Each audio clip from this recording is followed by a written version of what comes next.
مبارک محفل کے حوالے سے میں آپ کو تقریباً 40 سال قبل کی کیفیت کی طرف لے جانا چاہتا ہوں، جب نزول قرآن حکیم کا 1400 سالہ جشن ہمارے ملک میں منایا جا رہا تھا۔ یہ جنرل ایوب خان کی حکومت کا دور تھا۔ قرآن مجید کے نزول کو 1400 برس مکمل ہوئے تھے۔ اس زمانے میں آپ کو یاد ہوگا، جو میرے ہم عمر ہیں یا میرے آس پاس ہیں انہیں تو یقیناً یاد ہوگا کہ بہت سے جشن منائے جاتے تھے، جشن مہران اور جشن بولان اور کہاں کہاں کے جشن، ان میں رقص و سرود کی محفلیں ہوتی، گانے بجانے کے پروگرام ہوتے تھے۔ اسی زمانے میں اس ملک میں جو کچھ دینی مزاج رکھنے والے، ذوق رکھنے والے لوگ تھے، ان کے لیے جشن نزول قرآن بھی طے کیا۔ اور کیا کیا گیا اس موقع پر؟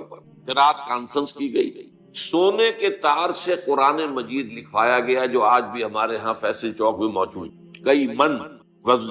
اس وقت مجھے یہ احساس ہوا، میں ابھی لاہور منتقل ہوا ہی تھا اپنی دعوت و تحریک کا آغاز کرنے کے لیے، کہ کیا قرآن مجید اس کام کے لیے نازل ہوا تھا؟ کیا یہ حسن قرات کے مقابلے اور قرات کی محفلیں اور یہ سونے کے تار سے لکھا ہوا قرآن جو محض ایک دیکھنے کی چیز ہے، ظاہر بات ہے کہ پڑھنے کا تو سوال پیدا نہیں ہوتا۔ تو اس وقت ذہن منتقل ہوا کہ قرآن مجید کے ضمن میں ہمارے اصل فرائض کیا ہے، اصل ذمہ داریاں کیا ہیں۔ چنانچہ میں نے جنوری 1968 میں 2 تقریریں کی تھی جامع مسجد خضرہ سلم آباد لاہور میں، جن میں اس موضوع پر میں نے خطاب کی۔ بعد میں یہ تقریریں اور مقامات پر بھی ہوئیں، پھر یہ پمفلٹ کی شکل میں شائع ہوئیں۔ 3.5 لاکھ کی تعداد میں اب تک وہ کتابچہ شائع ہو چکا ہے، اردو میں، اس کے علاوہ انگریزی میں، عربی میں، فارسی میں، سندھی میں، ملائ زبان میں، ملائیشیا کے اندر۔ تو یہ اللہ تعالیٰ کی طرف سے اس کتابچے کو بہت شرف قبول حاصل۔ آج میں اسی موضوع کو چاہتا ہوں کہ اختصار کے ساتھ آپ کے سامنے رکھوں۔ قرآن مجید کے ہم پر جو حقوق ہیں، پہلے سادہ ترین الفاظ میں سمجھ لیجئے، اصطلاحات جو ہے ثقیل ہوتی ہیں، بعد میں آ جائیں گی۔ پہلا حق یہ ہے کہ ہم اسے مانیں جیسے کہ ماننے کا حق ہے۔ دوسرا حق کیا ہے؟ اسے پڑھیں جیسے کہ پڑھنے کا حق ہے۔ تیسرا حق کیا ہے؟ اسے سمجھیں جیسے کہ سمجھنے کا حق ہے۔ چوتھا حق کیا ہے؟ اس پر عمل کریں جیسے کہ عمل کرنے کا حق ہے۔ اور پانچواں حق یہ ہے کہ اسے دنیا میں پھیلائیں جیسا کہ اس کو پھیلانے کا حق ہے۔ اب ذرا ایک ایک کر کے میں ان کے بارے میں آپ سے مختصر گفتگو کروں گا۔ ہم مانیں قرآن کو جیسے کہ ماننے کا حق ہے، اس کے لیے اصطلاح ہے ایمان، ماننا، ایمان۔ لیکن اس ایمان کے 2 درجے، ایک ہے ایمان باللسان، تصدیق باللسان، اقرار باللسان، ایک ہے تصدیق بالقلب، دل میں یقین کی کیفیت پیدا ہو۔ اب ظاہر بات ہے کہ ہم زبان سے مانتے ہیں کہ قرآن اللہ کا کلام ہے جو محمد رسول اللہ صلی اللہ علیہ وسلم پر نازل ہوا، اور یہ بعین ہی یوں کا تو موجود ہے، محفوظ ہے۔ یہ ماننا ہمارا، اس سے اسلام کا تقاضا پورا ہو جاتا ہے کہ ہم نے اس کو تسلیم کیا، اس کو مانا۔ یہ ایمان ہمارا قانونی ایمان اس طریقے سے پورا ہوا۔ لیکن اصل ایمان اس وقت ہوگا جب دل میں یقین پیدا ہو جائے کہ یہ اللہ کا کلام ہے۔ یہ دل میں یقین کا پیدا ہو جانا آسان کام ہے، اور جب تک یہ پیدا نہیں ہوتا ہم قرآن کے دوسرے حقوق ادا کر ہی نہیں سکتے۔ پڑھنے میں وقت کاہے کو لگائیں گے؟ پڑھ بھی لیں گے تو سمجھنے کی ضرورت نہیں، جو آج ہمارا حال ہے۔ اول تو وہ لوگ بھی اب بہت کم رہ گئے۔ ایک زمانہ یہ تھا کہ صبح کے وقت آپ اگر مسلمانوں کے محلوں گلیوں میں چلتے تھے تو ہر گھر سے آواز آ رہی ہوتی تھی تلاوت قرآن کی۔ اب وہ دور ختم ہو۔ قرآن مجید کا پڑھنا، لیکن وہ ناظرہ صرف پڑھ لینا جو ہے وہ تو کفایت نہیں کرے گا، اس کا سمجھنا، اس کے لیے محنت کرنی پڑے گی، مشقت کرنی پڑے گی۔ یہ محنت اور مشقت تو آدمی اسی وقت کرے گا جب یقین ہو جائے کہ یہ اللہ کا کلام ہے۔ اسی لیے میں نے آپ کو جو ابتدا میں آیات سنائی ہے، الرحمن علم القرآن، رحمان نے قرآن سکھایا۔ یہ رحمان کی رحمانیت کا مظہر اتم ہے کہ اس نے، اللہ تعالیٰ نے اپنے بندوں کے لیے یہ قرآن نازل۔ الرحمن علم القرآن خلق الانسان، انسان کو پیدا کیا، علمہ البیان، اسے بیان کی صلاحیت عطا کی۔ اب یہ 4 آیتیں ہیں، اس وقت میں ان کے بارے میں تفصیل سے کچھ عرض نہیں کر سکتا، صرف اس نقطے پر دوبارہ زور دوں گا کہ اللہ تعالیٰ کا جو اسم گرامی الرحمن ہے، جس میں کہ رحمت خداوندی کی ایسی شان سامنے آتی ہے کہ جیسے ٹھاٹھے مارتا ہوا سمندر، اس شان رحمانیت کا مظہر اتم قرآن حکیم۔ دوسری میں نے آپ کو 2 آیتیں سنائی سورہ یونس کی، یا ایھا الناس، اے لوگو، قد جاءتکم موعظۃ من ربکم وشفاء لما فی الصدور وہدی ورحمۃ للمؤمنین۔ دیکھو تمہارے پاس آ چکی ہے نصیحت، موعظت تمہارے رب کی طرف سے، اور جو تمہارے سینوں کے روگ ہیں ان کا علاج، ان کی شفا، اور ہدایت اور رحمت اہل ایمان کے حق میں۔ قل بفضل اللہ وبرحمت، اے نبی ان سے کہہ دیجئے کہ یہ اللہ کے فضل اور اس کی رحمت کا منظر ہے کہ یہ قرآن نازل، فبذلک فلیفرحوا، تو اس پر خوشیاں منائیں کہ اللہ نے اتنا بڑا کرم فرمایا، اپنا کلام ہمیں عطا کر دیا اور اس کی حفاظت کا ذمہ لے لیا۔ ہوا خیر مما یجمعون، یہ قرآن ان تمام چیزوں سے بہتر ہے جو لوگ جمع کرتے ہیں، مال جمع کرتے ہیں، دولت جمع کرتے ہیں، جائیداد بناتے ہیں، یا اور جو مختلف بھی ہماری اس وقت کی جو بھی دلچسپیاں ہیں جس پہ ہم لگے ہوئے ہیں، ہم عطل لگے ہوئے ہیں، دن رات لگے ہوئے ہیں۔ اگر ہم جان لیں اس قرآن کی عظمت کیا ہے تو ہمیں معلوم ہوگا کہ یہ سب سے زیادہ قیمتی شے ہے، آسمان کے نیچے زمین کے اوپر اس سے زیادہ قیمتی شے اور کوئی نہیں ہے۔ ہوا خیر مما یجمعون، جو کچھ یہ جمع کرتے ہیں ان سے کہیں بہتر، کہیں وقی، کہیں قیمتی شے یہ قرآن۔ لیکن یہ کیفیت ہمارے اندر کب پیدا ہوگی؟ جبکہ ہمیں یقین ہو جائے۔ اور میں آپ کو دعوت دوں گا ایک سیلف سینسر جسے ہم کہتے ہیں، سیلف کریٹیسزم جسے کہتے ہیں، ہم اپنے اپنے گریبانوں میں جھانک کر دیکھیں کیا واقعی ہمیں یقین ہے؟ اگر یقین ہے تو پھر اس کے ساتھ ہمارا طرز عمل کیا ہے؟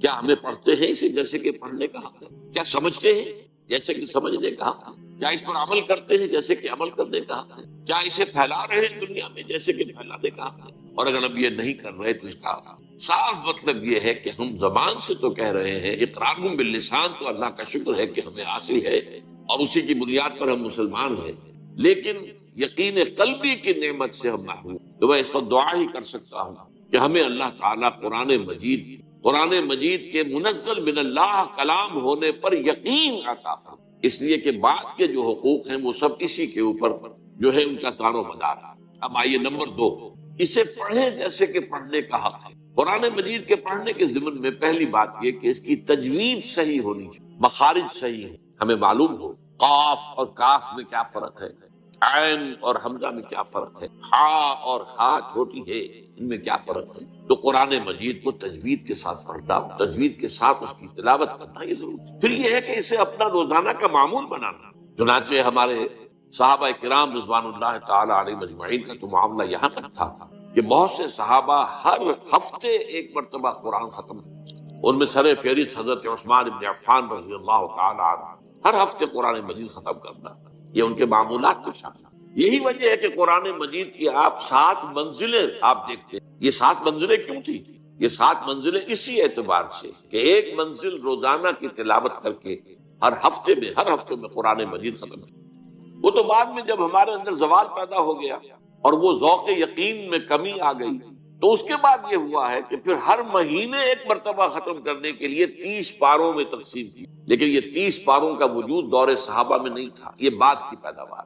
دور صحابہ جو صورتیں ہیں وہ تھی، اور صورتیں جو ہے وہ منزلوں میں وہ منقسم تھی۔ تو یہ 7 منزلیں اس لیے تھی کہ روزانہ ایک منزل کی تلاوت کر کے ہر ہفتے میں قرآن ختم۔ اسی کا ایک حق یہ بھی ہے کہ اس قرآن مجید کے پڑھنے کا بہترین وقت رات کی نماز ہے، تہجد کی نماز۔ یا ایھا المزمل قم اللیل الا قلیلا نصفہ او انقص منہ قلیلا او زد علیہ ورتل القرآن ترتیلا۔ اب ظاہر بات ہے کہ اس کے لیے لازم ہے کہ کچھ نہ کچھ قرآن یاد کریں۔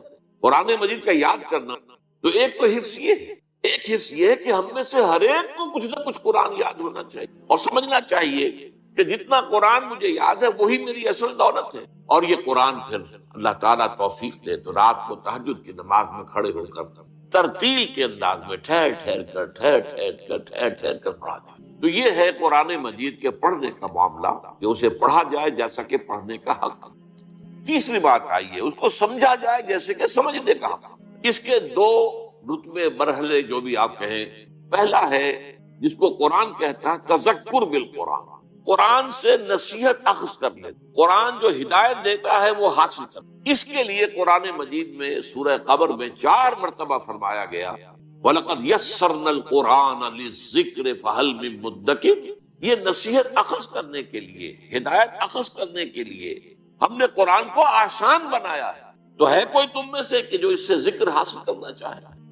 قرآن اس اعتبار سے دنیا کی آسان ترین کتاب ہے، لیکن ایک شرط ہے، چھوٹی سی شرط، اس کو اس کی اپنی زبان میں پڑھا جائے۔ قرآن مجید نازل ہوا، عربی میں نازل ہوا، اور عرب ہی پہلے مخاطب تھے، لہذا ان کے لیے تو بہت آسان کام تھا، حضور کی زبان مبارک سے قرآن ادا ہو رہا ہے اور ان کے قلوب پر اور ان کے اذہان میں اترتا چلا جا رہا ہے۔ انہیں کسی دقت کا سامنا نہیں تھا کہ پہلے وہ عربی سیکھیں، عربی گرامر پڑھیں اور پھر قرآن مجید کو سمجھیں۔ لیکن یہ جو تذکر بالقرآن ہے، قرآن مجید سے نصیحت اخذ کرنا، ایک ہے قرآن مجید پڑھ کر صرف ثواب حاصل کرنا، میں اس کی بات تو ختم کر چکا، وہ تو جو تھا پڑھنا، جیسا کہ پڑھنے کا حق اس میں بیان ہو چکا، یقیناً تلاوت سے ثواب حاصل ہوتا ہے، اور آپ ظاہر بات ہے کہ اپنا وقت لگاتے ہیں، وضو کرتے ہیں، بیٹھتے ہیں، قبلہ رخ ہو کر بیٹھتے ہیں، پھر قرآن مجید کو پوری اس کی تعظیم کرتے ہوئے کھولتے ہیں اور پھر قرآن پڑھتے ہیں، تو آپ کی یہ محنت اور آپ کا جو وقت لگا ہے یہ اللہ تعالیٰ جو اس کا ثواب دے گا۔ لیکن ایک ہے تذکر بالقرآن، قرآن سے نصیحت اخذ کرنا، ہدایت اخذ کرنا،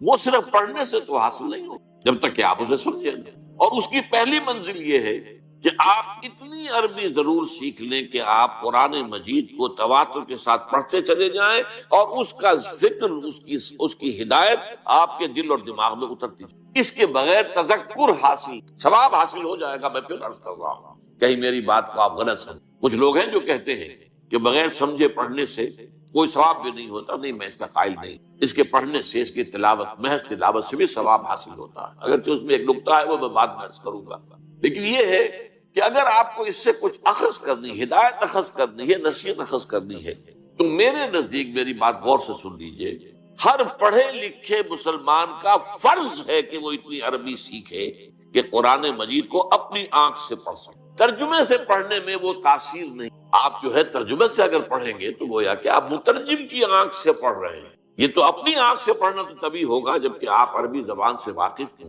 اور قرآن کے اور آپ کے درمیان ترجمہ حائل نہ ہو، بلکہ قرآن جسے اقبال کہتا ہے، تیرے ضمیر پہ جب تک نہ ہو نزول کتاب، گرہ کشا ہے نہ رازی نہ صاحب کشاف، براہ راست دل پر نازل ہونا چاہیے، اور اس کے لیے اتنی عربی سیکھنا میرے نزدیک فرض۔ غور کیجئے، آپ نے ایم اے کیا ہے، بی اے کیا ہے، ایم بی اے کیا ہے اور تعلیم حاصل کی ہے، ڈاکٹری پڑھی ہے، انجینئرنگ، اور عربی اتنی نہ سیکھ سکے کہ قرآن مجید کو پڑھ سکے، کیا جواب دیں گے اللہ کا؟ اللہ تعالیٰ کے سامنے حاضری ہونی ہے، قیامت پر ہمارا یقین ہے، یوم یقول الناس لرب العالمین، ہمیں حاضر ہونا ہے، جواب دہی کرنی ہے۔ تم نے میرے کتاب کی کیا خبر، تم نے اس کے لیے اتنی محنت نہیں کی، تم نے انگریزی اتنی پڑھی کہ انگریزوں کو پڑھا دو۔ بے شمار ہندوستانی اور پاکستانی مسلمان، آپ کو معلوم ہونا چاہیے، انگلینڈ میں اسکولوں کے اندر پڑھا رہے ہیں، انگریزی پڑھا رہے ہیں، لیکن تم اتنی عربی نہ سیکھ سکے، حالانکہ تمہاری اپنی زبان اردو جو ہے اس کا ایک جملہ آپ نہ بول سکتے ہیں نہ لکھ سکتے ہیں جس میں عربی کا لفظ نہ آئے، جملہ عربی کا لفظ ہے، لفظ عربی کا لفظ ہے، تو یہ تو ہماری زبان کے اندر جو ہے رچی بسی زبان ہے، پھر اس کو تم نے نہیں سیکھا تو ہمارے کلام کی کیا قدر کی؟ اس کا جواب جو ہے آج ہی سوچ لیجئے، یہ گھڑی محشر کی ہے، طور محشر میں ہے، پیش کر غافل عمل کوئی اگر دفتر میں ہے، اپنے آپ کو امیجن کیجئے، تصور کیجئے کہ اللہ کے حضور میں کھڑے ہیں اور وہاں سوال ہو رہا ہے کہ تم نے میری کتاب، جسے میں نے اپنی رحمانیت کا مظہر قرار دیا، جس کے بارے میں کہا قل بفضل اللہ وبرحمتہ فبذلک فلیفرحوا، تم نے اس کی کیا قدر کی؟ تو یہ ہے تذکر بالقرآن، جو آسان ہے، لیکن اس کے لیے بھی عربی زبان کا اتنا فہم ضروری ہے کہ وہ براہ راست آپ اسے پڑھیں اور اس کا ذہن، اس کا فکر، اس کی سوچ، اس کی ہدایت آپ کے قلب اور ذہن میں اترتی ہے۔ اس سے آگے کا معاملہ ہے تدبر قرآن، افلا یتدبرون القرآن ام علی قلوب اقفالها، کتاب انزلناہ الیک مبارک لیدبروا آیاتہ ولیتذکر اولو الالباب۔ تدبر قرآن کی شرائط جو ہیں وہ بڑی کڑی ہے، گہرائی میں اتر، قرآن مجید کی گہرائیوں میں غوطہ زنی، جسے اقبال کہتا ہے کہ قرآن میں ہو غوطہ زن اے مرد مسلمان۔ اس کو میں ایک سادہ سی مثال سے سمجھایا کرتا ہوں، دیکھیے سمندر میں اگر کوئی آئل ٹینکر جو ہے وہ ٹوٹ جائے، حادثہ ہو جائے، لیک کر جائے، تو تیل جو ہے اس سے نکل کر سمندر کی سطح پر رہتا ہے، وہ تیل نیچے نہیں جاتا۔ اب آپ کو معلوم ہے اوپر تو وہ تیل کی سطح ہے، اس کی ایک لیئر ہے، اور نیچے آپ کو معلوم ہے بہت میلوں جو ہے گہرا پانی۔ بالکل یہ معاملہ ہے کہ قرآن سے تذکر اخذ کر لینا تو ایسے ہے جیسے سمندر کی سطح کے اوپر وہ تیل ہے، بہت آسان تھا، لیکن قرآن کے علم و حکمت کی گہرائیوں میں اترنا وہ تو ایسے ہی ہے کہ جیسے موتی حاصل کرنے کے لیے غوطہ زنی کرنی پڑتی ہے اور سمندر کی تہ سے جا کر موتی حاصل کیے جائے۔ یہ تدبر قرآن ہے، جس کے اعتبار سے میں آپ کو ایک مثال دے رہا ہوں۔ حضرت عمر رضی اللہ تعالی عنہ کے صاحبزادے حضرت عبداللہ ابن عمر رضی اللہ تعالی عنہما وہ فرماتے ہیں، میں نے صرف سورہ بقرہ 8 سال میں ختم. اب آپ غور کیجیے، عربی ان کی اپنی زبان، اور شان نزول وہ تو ان کے سامنے نازل ہوا ہے، اس پورے ماحول کا وہ جز تھے. معلوم ہوا قرآن مجید کی گہرائیوں میں اترنا اور ان گہرائیوں تک رسائی حاصل کرنا آسان کام نہیں. It's a life long process. اور اس کا اصل کام کیا ہے آج کے دور میں؟ دیکھیے، قرآن جس زمانے میں نازل ہوا، ابھی تمدن بہت سادہ تھا، ابھی کوئی بہت پیچیدگیاں نہیں تھی، ابھی انسان کا اجتماعی نظام وہ اتنا گمبھیر نہیں ہوا تھا جتنا آج ہو گیا ہے. آج معاشیات کی پیچیدگیاں ہیں، آج کا بینکنگ کا نظام ہے، آج آپ کو معلوم ہے کہ اور بہت سی چیزیں ایسی ہیں، انشورنس کا معاملہ چلا آ رہا. یہ ساری چیزیں جو ہیں یہ غور و فکر کا تقاضا کرتی ہیں. تو قرآن مجید نے جو اپنے دور جس وقت یہ نازل ہوا ہے اس وقت کے لیے جو ہدایت ضروری تھی وہ تو سطح پر رکھ دی ہے تاکہ آسانی سے انسان حاصل کر لے. اس لیے کہ عرب آپ کو معلوم ہے وہ فلسفی لوگ تو تھے نہیں، ان میں تو پڑھے لکھے لوگ بھی نہ ہونے کے برابر، ان کا تو لقب ہی امیین ہے، ان پڑھ لوگ. اس اعتبار سے قرآن مجید نے اپنی بات سادہ رکھی، بہت آسان رکھی ہے. وَلَقَدْ يَسَّرْنَا الْقُرْآنَ لِلذِّكْرِ فَهَلْ مِن مُدَّكِرٍ. لیکن یہی قرآن ہے جس میں ہمیشہ کے لیے ہدایت ہے، تا قیامت انسانوں کے لیے ہدایت ہے. اب دور جو آنے والے ہیں، بڑے بڑے فلسفی بھی آئیں گے، بڑے بڑے جو دانشور آئیں گے، بڑے بڑے پولیٹیکل سائنٹسٹ آئیں گے، بڑے بڑے اکانومسٹ آئیں گے، بڑے بڑے سوشولوجسٹ آئیں گے. ان کی ہدایت کا سامان کہاں ہے؟ ان کی ہدایت کا سامان بھی اسی قرآن میں ہے، لیکن ان کے لیے جو ہدایت درکار ہے اس کے لیے گہرائی میں جانا پڑے، تدبر قرآن کرنا ہوگا. اس کے لیے صرف سطحی طور پر اتنی عربی پڑھ لینا کافی نہیں ہوگا کہ جس سے تذکر حاصل ہو جائے، بلکہ اس کی گہرائی میں غور و فکر کرنے کے لیے نہ صرف یہ کہ عربی زبان بھی گہرائی میں جا کر وہ زبان جو اس دور کی زبان تھی جسے ہم دور جاہلی کہتے ہیں، اس دور کی زبان میں قرآن نازل، اس کا علم حاصل ہو. اور پھر یہ کہ جدید دور کا بھی علم حاصل ہو، کہ ہمیں معلوم ہو کہ آج کے مسائل کیا ہیں. پہلے اس کا ادراک ہوگا، شعور ہوگا، ان مسائل کو آج انسان کیسے حل کر رہا ہے، اس میں کہاں درستی ہے کہاں غلط ہے، اس کو قرآن کے حوالے سے پہچاننا اور چھانٹ دینا، اور پھر قرآن سے ہدایت اخذ کر کے زندگی کے ہر گوشے کے لیے ہدایت لے کر آنا اور رہنمائی جو ہے اسے پیش کرنا، یہ تدبر قرآن کا مقصد. اس کے لیے تو ضروری ہوگا کہ لوگ جواں ہمت لوگ، با ہمت لوگ، نوجوان. دور صحابہ میں ہمیں یہ روایت ملتی ہے کہ سب صحابہ کہتے ہیں کہ ہم حضور صلی اللہ علیہ وسلم سے جب 10 آیتیں پڑھ لیتے تھے تو اس وقت تک آگے نہیں بڑھتے تھے جب تک کہ اس کے پورے علم اور عمل کو اپنے اندر سمو نہ لیں. ان 10 آیتوں کا پورا علم اور ان 10 آیتوں پر عمل پورا ہم اپنی شخصیت کے اندر جب تک شامل نہ کر لیں آگے نہیں بڑھتے. تو حفظ قرآن کا مطلب جو ہے دور نبوی میں یا دور صحابہ میں وہ صرف قرآن مجید کے متن کو یاد کر لینا نہیں تھا، قرآن مجید کے الفاظ حافظے میں محفوظ ہو جائے، قرآن مجید کا فکر، اس کی سوچ، اس کی ہدایت وہ ذہن انسانی میں آ جائے، اور قرآن مجید کی تعلیمات انسان کی سیرت اور شخصیت اور کردار کے اندر جو ہے وہ سرایت کر جائیں، تب وہ گویا کہ حفظ قرآن کا تقاضا پورا ہوا. اور اسی حوالے سے حضرت عائشہ صدیقہ رضی اللہ تعالیٰ عنہ کا بھی بہت عمدہ قول ہے. آپ سے کہا گیا کچھ جو تابعی حضرات تھے، اب آپ سوچئے تابعی حضرات جو صحابہ کرام کو تو دیکھا ہے، انہوں نے حضور کو نہیں دیکھا. ابھی جب یہ حضور کے انتقال کو چند ہی سال ہوئے تو کتنی حسرت ان کے دلوں میں ہوگی کہ کاش اگر ہم اس سے پہلے پیدا ہوئے ہوتے تو حضور کی صحبت سے فیضیاب ہوتے. تو اب انہوں نے اسی حسرت کا ایک ازالہ کرنے کے لیے ام المومنین حضرت عائشہ صدیقہ کے پاس حاضر ہو کر یہ فرمائش کی کہ ہمیں کچھ سیرت نبی سنائیے. حضرت عائشہ صدیقہ ام المومنین رضی اللہ تعالی عنہ نے ایک سوال کر دیا پلٹ کر، الستم تقرؤون القرآن، کیا تم قرآن نہیں پڑھتے ہو؟ انہوں نے عرض کیا کہ ام المومنین ہم نے تو آپ سے سیرت کی فرمائش کی ہے، قرآن تو ہم پڑھتے ہیں. فرمایا کانا خلقہ القرآن، حضور کی سیرت قرآن ہی تو تھی، قرآن مجید ہی مجسم ہو گیا تھا شخصیت محمدی صلی اللہ علیہ وسلم کی، کہ جو قرآن مجید کی تعلیم ہے وہ آپ کی پورے رگ و ریشے کے اندر سرایت کی. تو اس معنی میں تدبر قرآن، اور یہی میں ذرا وہ نقطہ جو میں نے کہا کہ میں بعد میں عرض کروں گا، میرے اس کتاب کے میں ابتدا میں ذرا جذباتی انداز میں ایک جملہ یہ لکھا ہوا تھا کہ بغیر سمجھے قرآن پڑھنے کا کوئی فائدہ نہیں. لیکن علامہ محمد یوسف بن نوری رحمۃ اللہ علیہ کا نام آپ نے سنا ہوگا، کراچی میں بہت بڑا مدرسہ بن نوری ٹاؤن انہی کے نام سے مشہور ہوا. یہ سن 70 کی بات ہے، 1970. آپ سمجھیے کہ 38 برس 37 برس پہلے کی بات سنا رہا ہوں. تو میں نے پورا رمضان مبارک جو ہے مسجد نبوی میں گزارا تھا، اور آخری عشرے میں مولانا بن نوری رحمۃ اللہ علیہ بھی وہاں تشریف لے آئے، وہاں پر وہ اعتکاف کے میں نے یہ کتاب کیا ان کی خدمت میں پیش کیا، یہ چھپ چکا تھا اس وقت۔ میں نے کہا میں اسے بڑی تعداد میں شائع کرنا چاہتا ہوں، ذرا ایک نظر آپ دیکھ لیں کہ اس میں کوئی غلطی ہو تو آپ مجھے نشاندہی فرما دیں، میں درست کروں۔ انہوں نے حالت اعتکاف میں وہ کتابچہ پڑھا، اور پھر اس کے بعد انہوں نے کہا کہ اس میں مجھے کوئی شے غلط نظر نہیں آئی، سوائے ایک جگہ میں نے اصلاح کر دی۔ اب وہ اصلاح کیا تھی ذرا سوچیے، یہ بڑے لوگوں کی بڑی باتیں۔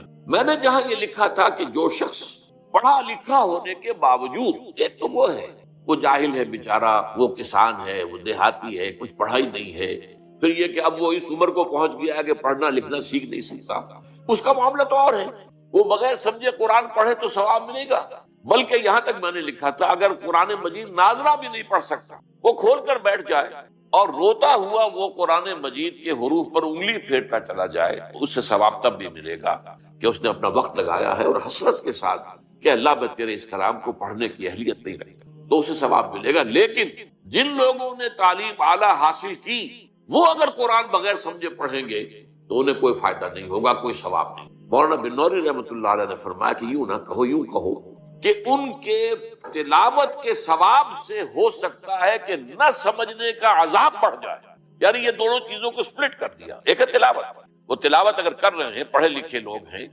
تلاوت کا ثواب تو ملے گا، لیکن پڑھے لکھے ہونے کے باوجود قرآن کو نہیں سمجھ رہا، یہ جرم جو ہے اس کی سزا بڑھ جائے۔ یہ انہوں نے اس کے اندر ترمیم کی، اور میرے نزدیک جو میں کہنا چاہتا تھا اس سے کہیں زیادہ بات واضح ہو کر سامنے آ گئی۔ اب آئیے چوتھی بات، قرآن پر عمل کر۔ ظاہر بات ہے قرآن کے ماننے کا تقاضا یہی ہے، پڑھنا اسی لیے ہے، سمجھنا اسی لیے کہ عمل کریں۔ اگر عمل نہیں کریں گے تو گویا کہ قرآن پر ہمارا کوئی بات نہیں۔ حضور کی حدیث سنا دیتا ہوں آپ کو، ما آمن بالقرآن من استحل محارمہ، جس شخص نے قرآن کی حرام کردہ کسی شے کو اپنے لیے حلال ٹھہرا لیا، اس کا قرآن پر کوئی ایمان نہیں۔ بالکل واضح بات ہے، منطقی بات ہے، دو اور دو چار کی طرح کی بات ہے۔ قرآن کو اللہ کا کلام مانتے ہو اور پھر اس کے حکم پر نہیں چلتے، یا یہ کہ ایک اور شکل بھی ہے، اس کے بعد احکام کو مانتے ہو، بعض کو نہیں مانتے۔ نمازیں تو پڑھتے ہو اور تم حج بھی کراتے ہو، عمرے بھی کراتے ہو، سودی کاروبار نہیں چھوڑتے۔ یہ تمہارا طرز عمل جو ہے، اس کو سورہ بقرہ میں فرمایا گیا، افتؤمنون ببعض الکتاب وتکفرون ببعض۔ نماز کا حکم بھی ہماری کتاب کا، ہمارے قرآن کا ہے، اور سود کی حرمت جو ہے وہ بھی ہماری کتاب میں، ہمارے قرآن میں آئی ہے، تو کیا تم ایک حصے کو مانتے اور ایک کو نہیں مانتے؟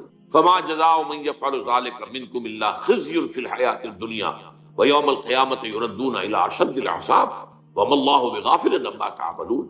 اس آیت کا ترجمہ کرتے ہوئے لرزہ طاری ہوتا ہے۔ تو جو کوئی بھی تم میں سے یہ حرکت کرے گا کہ ایک حصے کو مانا ایک کو نہیں مانا، ایک پر عمل ہے اور ایک کو پاؤں تلے رون دیا ہے، اس کی سوا کوئی سزا نہیں ہے کہ دنیا میں ذلیل و خوار کر دیے جائے اور قیامت کے دن شدید ترین عذاب میں جھونک۔ نوٹ کیجیے، اشد العذاب، اشد کا لفظ اردو میں بھی آپ بولتے ہیں، اشد، شدید ترین، اشد العذاب، وما اللہ بغافل عما تعملون، اور جو کچھ تم کر رہے ہو اللہ اس سے غافل نہیں۔ اس عمل بالقرآن کے بھی دو پہلو، اس کے لیے میں اصل میں آپ کو ان اصطلاحات قرآن سے ذرا مانوس کر دینا چاہتا ہوں۔ حکم بالقرآن اور اقامت ما انزل من اللہ، یہ دو اصطلاحات ہیں۔ حکم بالقرآن، قرآن کے ذریعے سے فیصلہ کرنا، کیا صحیح ہے کیا غلط ہے، قرآن کے حوالے سے اپنی جو رائے بنانی ہو قرآن کے ذریعے سے بنانا۔ اس کے لیے سورہ مائدہ میں ایک ہی رکوع میں 3 فتوے اللہ کے آئے ہیں، ذرا نوٹ کر لیجیے۔ وَمَن لَّمْ يَحْكُم بِمَا أَنزَلَ اللَّهُ فَأُولَٰئِكَ هُمُ الْكَافِرُونَ وَمَن لَّمْ يَحْكُم بِمَا أَنزَلَ اللَّهُ فَأُولَٰئِكَ هُمُ الظَّالِمُونَ وَمَن لَّمْ يَحْكُم بِمَا أَنزَلَ اللَّهُ فَأُولَٰئِكَ هُمُ الْفَاسِقُونَ۔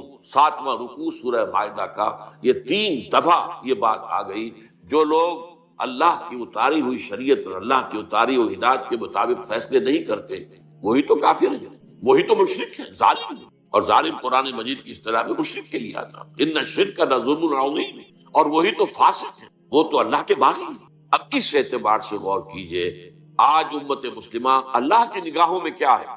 ابھی میں نے جو آیت آپ کو سنائی تھی سورہ بقرہ کی کہ ہم دنیا میں ذلیل و خوار کر دیتے، تو آج دنیا میں ذلیل و خوار ہم ہیں کہ نہیں؟ آج کیا ہے؟ آج عزت ہمارے پاس ہے یا امریکہ کے پاس ہے؟ آج کس کا غلغلہ ہے؟ کس کے پاس طاقت؟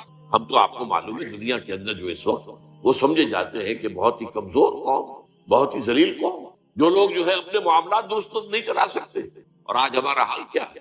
ہمارے سارے وسائل پر دوسروں کا قبضہ، اور ہماری پالیسیاں جو ہے باہر بنتی ہیں، یہ ہمارا۔ اور اس یہاں جو میں نے ابھی عرض کیا ہے کہ یہ فتوے من لم يحكم بما انزل اللہ فاولئک هم الفاسقون اولئک هم الکافرون اولئک هم الظالمون، آج اس کے اوپر آپ دیکھیے کتنے ممالک ہیں جس میں کہ قرآن مجید کی شریعت نافذ نہیں۔ آپ کو معلوم ہے کہ یہ پوری دنیا میں کچھ جزوی طور پر کچھ احکام، کچھ قرآنی سزائیں سعودی عرب میں نافذ ہیں، کچھ احکام وہ ایران کے اندر نافذ ہیں، باقی تو یہ کہ پوری دنیا میں مسلمان جو ہیں 1.5 ارب سے زیادہ مسلمان وہ ان فتووں کی زد میں ہیں کہ وَمَن لَّمْ يَحْكُم بِمَا أَنزَلَ اللَّهُ فَأُولَٰئِكَ هُمُ الْكَافِرُونَ وَمَن لَّمْ يَحْكُم بِمَا أَنزَلَ اللَّهُ فَأُولَٰئِكَ هُمُ الظَّالِمُونَ وَمَن لَّمْ يَحْكُم بِمَا أَنزَلَ اللَّهُ فَأُولَٰئِكَ هُمُ الْفَاسِقُونَ، یہ ہماری حالت۔ دوسری اصطلاح جو ہے وہ ہے اقامت ما انزل من اللہ۔ ایک تو ہے احکام جو دیے گئے، یوں کرو، چور کا ہاتھ کاٹو، زانی اگر شادی شدہ ہے جو سنت رسول سے ثابت ہے کہ اسے رجم کرو، غیر شادی شدہ ہے تو اس کو 100 کوڑے لگاؤ، وغیرہ وغیرہ احکام، نماز پڑھو، روزہ رکھو، زکوٰۃ ادا کرو۔ ایک ہے پورا نظام، وہ جو میں نے کہا تھا کہ آج کی دنیا میں اجتماعی نظام کتنا پیچیدہ ہو چکا، اور اس اجتماعی نظام کی گرفت کتنی ہو چکی ہے، افراد کی آزادی تو بڑی محدود ہو کر رہ گئی۔ پورا ایک نظام ہوتا ہے، اب وہ نظام ہی کے تحت طے ہوتا ہے کہ تعلیم کا نظام کیا ہوگا۔ آپ کیا کریں گے؟ اپنے بچوں کو جو ہے کسی غار میں تو نہیں رکھ سکتے، آپ انہیں مدرسوں میں بھیجیں گے، ان مدرسوں میں کیا پڑھایا جائے گا وہ وہاں طے ہوگا، اوپر نظام، وہ نظام بنے گا، اس کے لیے امریکہ سے ہدایات آئیں گی۔ تو نظام کا معاملہ ہے، نظام اب دولت کا نظام جو ہے وہ صحیح نہیں ہے تو کیا نتیجہ نکلتا ہے کہ ایک طرف پاورٹی لائن سے نیچے لوگ ہیں اور ایک طرف جن کے پاس دولت کے انبار۔ یہ ساری تفریق جو کیوں ہو رہی ہے؟ کہ وہ نظام عدل جو اللہ نے دیا تھا، جو اس کے رسول نے قائم کیا تھا صلی اللہ علیہ وسلم، جو دور خلافت راشدہ میں قائم رہا تھا، وہ نظام ہم نے قائم نہیں کیا۔ اس نظام کو قائم کرنا یہ ہے اقامت ما انزل من اللہ، قائم کرنا اس کا جو کچھ کے نازل کیا گیا ہے اللہ کی طرف سے۔ یہ قیام ایسے ہی ہے جیسے ہم کہتے ہیں اقیم الصلاۃ، ایک ہے نماز پڑھنا، ایک ہے اقامت الصلاۃ، نماز کا نظام قائم کرنا۔ اسی طرح دین کا نظام قائم کرنا، ہمارا سیاسی نظام جو ہے وہ دین کے تابع ہو، ہمارا معاشی نظام دین کے تابع ہو، ہمارا سماجی نظام جس کے بخیے ادھیڑنے پر آج مغرب تلا ہوا ہے، اور این جی اوز کو جو بلینز اور بلینز آف ڈالرز دیے جا رہے ہیں، کہ شرم و حیا کا معاملہ جو ہے ابھی اس مسلمان قوم کے اندر عصمت و عفت کے کچھ نظریات ہیں، کچھ تصورات ہیں، کچھ شرم و حیا کی کچھ اقدار ہیں، کچھ خاندانی نظام کا کوئی نہ کوئی نقشہ قائم ہے۔ ختم کرو ان سب کو، تاکہ جیسے ہم ہو گئے ویسے یہ بھی بن جائے، جیسے ہمارا خاندانی نظام ختم ہو چکا، جیسے ہمارے ہاں اب عصمت و عفت نامی کوئی شے نہیں ہے۔ زنا تو وہاں کوئی جرم ہے ہی نہیں، سرے سے جرم نہیں ہے۔ عورت کی آزادی، یہ گویا کہ ویمن لیو، عورت کو آزادی ہونی چاہیے کہ وہ اپنا جسم بیچے، آپ کے راستے میں رکاوٹ ڈالنے والا۔ اور یہ معاملہ طے ہو چکا ہے United nations assembly, Beijing +5 conference جو ہوئی تھی نیو یارک میں، جو جنرل اسمبلی تھی یونائٹڈ نیشنز کی، اس کے تحت طے کیا گیا ہے۔ تو بہرحال یہ صورتحال میں آپ کو بتا رہا تھا، اس نظام کو قائم کرنا، اس کے لیے وہ جو سورہ فتح کی آخری آیات، هو الذی ارسل رسولہ بالہدی ودین الحق لیظہرہ علی الدین کلہ، وہی اللہ جس نے بھیجا ہے اپنے رسول کو صلی اللہ علیہ وسلم، الہدا قرآن، ودین حق، اور وہ نظام اجتماعی جو حق پر مبنی ہے، عدل پر مبنی، تاکہ اسے غالب کرے پورے کے پورے نظام پر۔ چنانچہ سیرت النبی کا یہی تو حاصل ہے۔ 23 برس کی محنت و مشقت کا نتیجہ کیا تھا، اور کون سی تکلیف آپ نے نہیں جھیلی، آپ غور کیجیے۔ آپ کے ساتھ کیسی کیسی سختیاں پیش آئی، آپ کے صحابہ نے کیسی کیسی سختیاں اٹھائی، کس لیے؟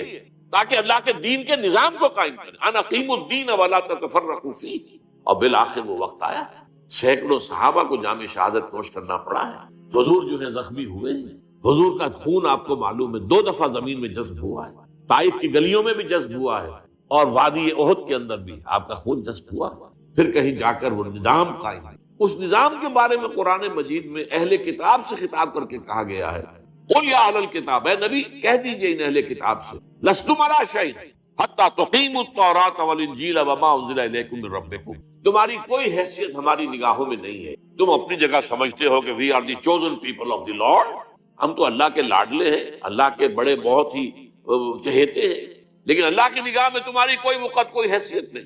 لستم علی شیء حتی تقیموا التوراۃ والانجیل وما انزل الیکم من ربکم، جب تک کہ تم قائم نہیں کرتے تورات اور انجیل کو، جس کو تم مانتے ہو کہ اللہ کا کلام، اس کو تو قائم کرو۔ اگر اس کو بھی قائم نہیں کرتے تو اس کا مطلب یہ ہے کہ تمہارا اس پر ایمان نہیں ہے، تو تمہاری کوئی حیثیت ہماری نگاہ میں نہیں۔ آج اسی آیت کو ہم ذرا لفظ بدل کر سمجھے، یا اہل القرآن لستم علی شیء حتی تقیموا القرآن وما انزل الیکم من ربکم، اے قرآن کے ماننے والوں، قرآن کے دعوے داروں، قرآن پر یقین رکھنے والوں، قرآن کی محفلیں منعقد کرنے والوں اور قرآن کی قرأت کے لیے کے مقابلے منعقد کرنے والوں، تمہاری کوئی حیثیت نہیں، کوئی تمہاری ہماری نگاہ میں وقت نہیں جب تک کہ تم قرآن کو قائم نہیں کرو۔ قرآن کے نظام کو دنیا میں قائم کرنا، وہ نظام سیاسی ہو، وہ نظام معاشی ہو، وہ نظام معاشرتی ہو، جیسا کہ حضور نے اور محمد الرسول اللہ والذین معہ، اسی آیت میں آگے آپ کو معلوم ہے اگلی آیت یہی تو ہے، اللہ کے رسول محمد اور وہ جو آپ کے ساتھی تھے، ایمان لائے تھے، ان کی جو خون چکاں جد و جہد تھی، جاں گسل محنت اور مشقت تھی، یہ جو بھی کچھ 23 برس کے اندر حضور نے سختیاں جھیلی اور صحابہ نے، اس کے نتیجے میں جاء الحق وزهق الباطل ان الباطل كان زهوقا، اس کے بعد نتیجہ نکل آیا، حق آ گیا، حق قائم ہو گیا، حق نافذ ہو گیا، اللہ کا دین، اللہ کی پوری شریعت نافذ ہو گئی۔ یہ نہیں کہ کچھ احکام نافذ ہو گئے اور کچھ چھوڑ دیے گئے، ٹوٹل لستم علی شیء حتی تقیموا التوراۃ والانجیل وما انزل الیکم من ربکم۔ تو یہ ہے قرآن پر عمل کے دو دن، ایک ہے حکم بالقرآن، قرآن ہی کے ذریعے سے فیصلے کرنا، قرآن ہی کے ذریعے سے اپنی آراء بنانا، ایک ہے اقامت ما انزل من اللہ، جو قرآن تم پر نازل کیا گیا ہے اس کو قائم کرو، اس کا نظام برپا کرو۔ اب دیکھیے آخری چیز رہ گئی، اس قرآن کو پھیلاؤ، اس کو عام کرو۔ قرآن مجید صرف تمہارے لیے نازل نہیں ہوا، نوٹ کر لیں، حضور صلی اللہ علیہ وسلم کی بعثت صرف عرب کے لیے نہیں تھی، اگر صرف عرب کے لیے ہوتی تو آپ کا کام مکمل ہو گیا تھا، کہ نہیں، عرب کے لیے تو نہیں، وما ارسلناک الا کافۃ للناس بشیرا ونذیرا، یہ تو فرما دیا گیا، اے محمد صلی اللہ علیہ وسلم، ہم نے آپ کو نہیں بھیجا ہے مگر تمام نوع انسانی کے لیے بشیر اور نذیر بنا کر۔ تو اب ظاہر بات ہے کہ یہ قرآن جو اترا ہے، اگرچہ حضور نے صحابہ کرام کو پڑھایا ہے، لیکن یہ کہ اس سے آگے کی پوری نوع انسانی کو کون پڑھائے گا؟ کیا چینی حضور کے امت دعوت میں شامل نہیں تھے؟ تو چین تک تو پیغام حضور کے ذریعے نہیں پہنچ سکا۔ کیا یورپ میں رہنے والے جو ہیں وہ امت دعوت، دیکھیے ایک ہے امت اجابت، جنہوں نے حضور کو قبول کیا وہ امت اجابت کہلاتا، اور جن کی طرف حضور کو بھیجا گیا وہ امت دعوت کہلاتا۔ پوری نوع انسانی امت دعوت ہے، پوری نوع انسانی تک حضور کو بھیجا گیا، لہذا اس کا اب ذمہ دار ٹھہرایا گیا امت مسلمہ کو، مسلمانوں کو۔ اب تمہارا کام یہ ہے، میں نے تمہیں پہنچایا، تم آگے پہنچ۔ یہی وجہ ہے کہ خطبہ حجۃ الوداع میں، وہ جو کہ انتہائی اہم خطبہ ہے اور بارکۃ الآراء خطبہ ہے اور نہایت جامع خطبہ ہے، اس کے آخر میں ایک طرف تو حضور نے صحابہ کرام سے گواہی لے لی، الا هل بلغت، لوگوں میں نے پہنچا دیا یا نہیں، اور پورے مجمع نے بیک زبان کہا، انا نشهد انك قد بلغت الرسالة واديت الامانة ونصحت الامة وكشفت الغمة۔ ہاں اے نبی صلی اللہ علیہ وسلم، ہم گواہ ہیں، آپ نے رسالت کا حق ادا کر دیا، آپ نے امانت کا حق ادا کر دیا، یہ امانت تھی آپ کے پاس، ہمارے لیے اللہ نے بھیجا تھا آپ کے ذریعے سے، تو آپ کے پاس تو یہ امانت تھی، آپ نے امانت کا حق ادا کر دیا، ہمیں پہنچا دیا، اور آپ نے گمراہی کے اندھیارے جو ہیں ان کے پردے چاک کر دیے، اور آپ نے امت کی نصیحت اور حق اور ان کی خیر خواہی کا حق ادا کر دیا۔ 3 دفعہ حضور فرمایا الا هل بلغت، اور جواب ملا انا نشهد انك قد بلغت الرسالة واديت الامانة ونصحت الامة وكشفت الغمة، 3 دفعہ، اور اس کے بعد انگشت شہادت اٹھائی آسمان کی طرف اور پھر لوگوں کی طرف، اللہم اشہد، اللہم اشہد، اللہم اشہد، اے اللہ تو بھی گواہ رہے کہ یہ جو بوجھ آیا تھا میرے کاندھے پر، جس کے لیے سورہ مدثر، سورہ مزمل میں فرمایا گیا تھا انا سنلقی علیک قولا ثقیلا، یہ قول ثقیل، یہ بڑی ذمہ داری، بھاری ذمہ داری، اس قرآن کا پہنچا دینا،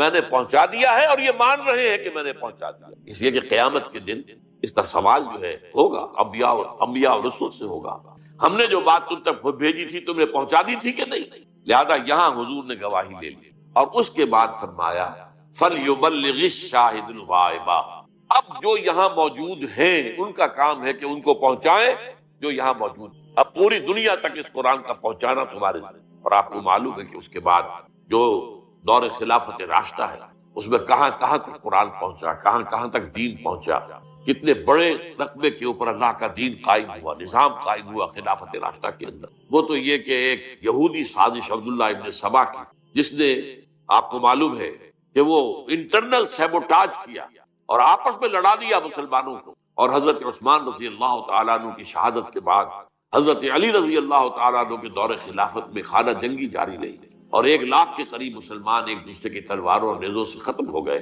تب وہ سیلاب رک گیا، سیلاب کا بہاؤ ختم ہو گیا، جسے ڈرائیور لوگ کہا کرتے ہیں کہ گاڑی کا موشن ٹوٹ گیا. چڑھائی پر اگر گاڑی چڑھ رہی ہو، ٹرک ہے، لوڈڈ ہے، اگر اس کو وہاں رکنا پڑ گیا تو اب بڑی قیامت ہوتی ہے یہ کہ اسے دوبارہ سٹارٹ کرنا جو ہے. جب تک کہ آپ بریک سے پاؤں نہیں ہٹائیں گی تو آگے کیسے بڑھے گی، اور بریک سے پاؤں ہٹاتے ہی وہ نیچے کو پیچھے کی طرف اترنا شروع ہو جائے گی. تو یہ جو کہتے ہیں کہ یہ اصل میں موشن ٹوٹ گیا، تو عالم اسلام کا جو بھی سلسلہ چل رہا تھا اور اسلام کی دعوت و تبلیغ، اور صرف دعوت و تبلیغ نہیں، جیسے کہ حضور نے عرب میں صرف دعوت و تبلیغ نہیں کی، دین کو قائم، اسی طرح اس سیلاب میں صرف دعوت و تبلیغ نہیں تھی بلکہ دین کو قائم کرنا بھی تھا. نظام اللہ کا قائم ہوا. اب اس کے لیے محنت کرنا، جد و جہد کرنا، اس کے لیے آدمی پہلے قرآن سیکھے، سمجھے. اسی لیے اس کے لیے فرمایا، حضرت عثمان رضی اللہ تعالی عنہ سے روایت ہے، اور یہ بخاری شریف کی روایت ہے، جو آپ کو معلوم ہے کہ جو احادیث کے مجموعے ہیں ان میں سے ٹاپ کا مجموعہ جو ہے صحیح بخاری ہے. حضرت عثمان رضی اللہ تعالی عنہ فرماتے ہیں کہ حضور نے ارشاد فرمایا، خیرکم من تعلم القرآن وعلمہ.